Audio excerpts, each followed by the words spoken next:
Ining takna karon sa kapunon nato na sab nga ipadayon ang ato ang nabiyaan nga subject about kini sa certain characteristic ug naa pa ta sa part 81 sa main theme, the gospel of the kingdom. Og naginapos na kini nga mensahe galay gison gikan sa the work of Satan og hantod nga ato na sad na take up ang Satan characteristic kagahapon na og naabot ta sa number 5. Number 1, siya deceiver siya. Number 2, wicked one siya. Number 3, murderer siya. O number 5, kaaway siya nato, kaaway po sa Dios. O ang number 4 yata, no? Number 5, polar siya. O nini nga kahaponon, ato na sab nga ipadayon kini ang number 6 nga gitawag siya sa English nga wolf, no? Lobo, no? Dini sa John chapter 10 verse 12, but he that is an hireling and not the shepherd, whose own the sheep are not, saith the wolf coming and leaveth the sheep, and fleeth, and the wolf catcheth them and scattered the sheep. Sa Cebuano, matupad sa Cebuano, ang sinuhulan og dili magbalantay sa mga karnero, nga dili gayud tag-iya sa mga karnero, makakita siya nga moabot ang lubo o pagabiyaan niya ang mga karnero og mokalagyo og sila pag-agawon sa lubo og pagapatlaagon. Mao kini ang nasulat sa John chapter 10 verse 12 mga kaigsunan. So warning ni sa mga pastoritoy, mga pastor-pastor nga dili gyud tinuod nga pastor, nga dili tinuod nga magbalantay sa karnero, mga binayaran, no? O dili gyud siya wa say kahangawa sa mga karnero. O kung moabot daw kuno ang lubo, iya daw kuning biyaan og patalaagon. Dugang pa nga pasay sa Biblia, Mateo 7:15, magmatngon kamo sa bakakong mga manalagna nga moanha kaninyo nga nagasapot sa pagkakarnero, apan sa sulod nila sila mao ang mga lubo nga manunukob. Mao na mga kaigsunan, dili gyud kalikayan nga kini mao ni ang trabaho ni Satanas, mao ni ang iyang batasan nga dunay pagkalubo, no? Og nagpakarnero siya pero manunukob dayon dako. Ika-7 o ika-7 mga kaigsunan na kawatan siya, no? Thief.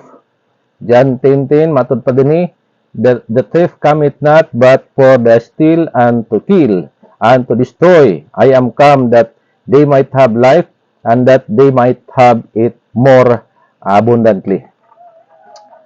Ang kawatan dili moanhi kundi aron siya makapangawat og makapatay og makapanglaglag.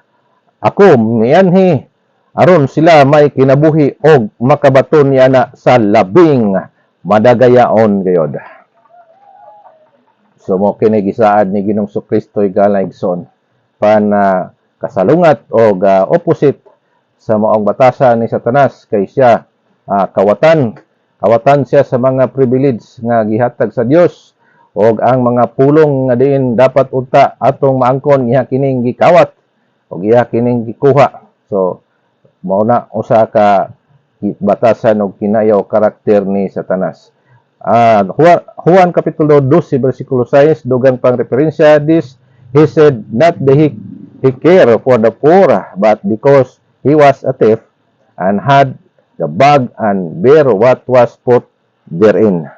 So dinhi si Judas atong makaplagan nga kasanib gyud ay ni Satanas ni, no?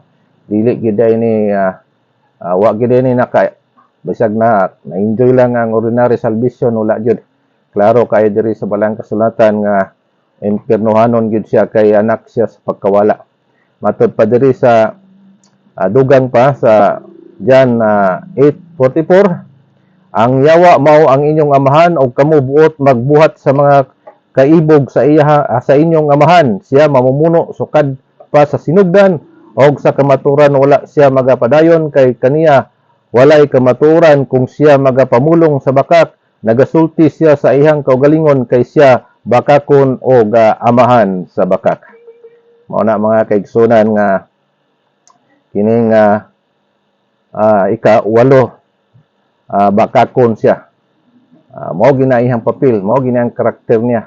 Kawatan siya niya bakakon.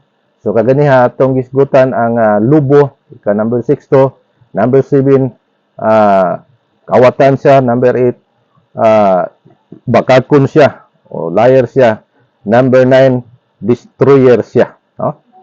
Number 9 destroyer. Matod pa dinhi sa Revelation chapter 9 verse 11, sa ibabaw nila may usag nga ingon sa hari ang manulunda sa kahiladman nga dili matugkad, nga ang iyang ngalan sa Hebrewanon Abadon o sa Grecianon Apulon. So mao ni ang gitawag nga Abadon means destroyer. So mao na mga kaigsunan. But in the Greek tongue had his name Apollyon, no? So meaning niya na destroyer. Iyahagyod nga gubaon, destroyer siya higala igsoon, no? Naningkamot ka nga mag-build up ka para sa gingharian, siya naningkamot siya nga i-back to zero ka, no? Iyahang gubaon. So ikanapulo, Beelzebub, no? The fallen angel. Matod pa dinhi sa Matthew chapter 12 verse 24, but when the Pharisees heard it, they said, this fellow that not cast out devils, but by Beelzebub, the prince of the devils, no? Mapana ang parasyo sa pagkadungog nila na nag-ingon, kini dili makahingilin sa mga yawa, kundili pa tungod kang Beelzebub, ang prinsipe sa mga yawa, no? Palakpakan anong prinsipe sa mga yawa. Prinsipe day siya, no? Prinsipe po siya, manong gitawag siya ang Beelzebub, no? O dugang pang referensya sa 2 Corinthians 4:4 nga kanila gibutaan sa Dios niini nga panahon sa kalibutan ng mga salabutan sa mga dili matinuohon aron ang kahayag sa mayong balita sa himaya ni Kristo nga mao ang dagway sa Dios dili mosidlak kanila.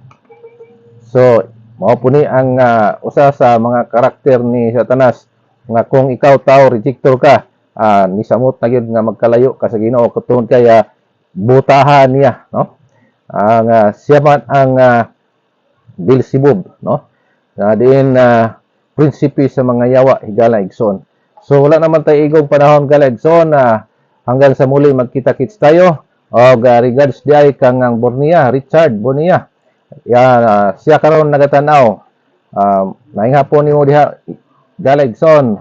O ginaot nga more earning ka kanunay diha. Dealer ni sa Intra Galagson. So salamat sa iyang paghatag og panahon. Brother Richard, ginaot ang Dios manalangin sa imong pagpatalingog sa pulong sa Ginoo. So wala namang kay-igong panahon, so ato nang na-recap o atong reviewon sa makadali ang gitawag karakteristik ni Satanas. Number 1, deceiver siya. Ikaduha, wicked one siya. Number 3, murderer siya. Ikaupat, enemy. O mga ngayam, polar siya. Number 6, wolf siya, lubo. O number 7, kawatan siya, thief. O number 8, liar siya. Number 9, destroyer siya.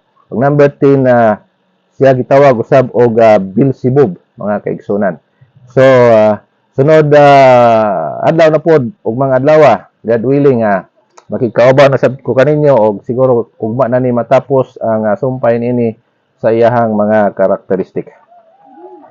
O sa akong gikaingon nga mahimong magbadaogon ta sa atong pagpakigbugno, sa atong pagpangalagad o pagpadayon na nga adunay determinasyon o adunay pagtuo nga mudaog tungod kay ato nang natun-an ang atong kalaban bisan dili siya makita apan dili na malilong sa ato ang unahunag kasing-kasing ang mga strategy ni Satanas, no?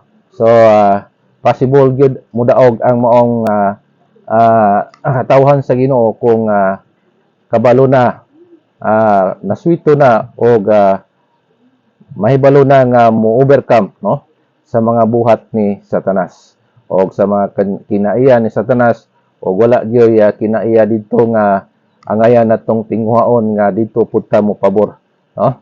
Dili natakdan tayo tanggi gidamay sa iyang virus, sa iyang pagkaribilde, apan in spite niya na naluoy ang Ginoo sa ato. Igala igsoon, gusto sa Ginoo unta tanang tao maghinusol, pero unta na lang igamit sa Ginoo tungod kay nadali gid sila sa buhat ni Satanas. Alang sa mga Dios nun higala igsoon na bisan dili makita ang Dios apan adunay ebidensya kita o kamo nga namati karon nga Dios nun, that is the evidence nga naa gyud Dios. Faith, matod pa sa Hebrews 11:1 na faith is the substance of things hoped for, the evidence of things not seen. So, manamilit na gyud ko igalegson tungod kay wala naman ko igong panahon na kini inyong ubos nga lagad si Pastor Armando S. Montero. Bye-bye. O hanggang sa muli, magkita-kits tayo.